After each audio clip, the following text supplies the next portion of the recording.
Let's touch on one of my favorite subjects, gratitude. It's a game changer. It's so easy to get caught up in the hustle and focus on what's next, but taking a moment to appreciate what you have right now can transform your perspective. Gratitude shifts your focus from what's lacking to what's abundant.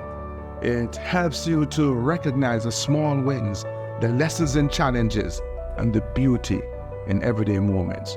When you practice gratitude, you're not just counting your blessings, you're amplifying them. So start today. Reflect on 3 things that you're grateful for and watch this simple habit brightens your day and shifts your mindset. Remember, a grateful heart attracts even more to be grateful for. Keep on pushing.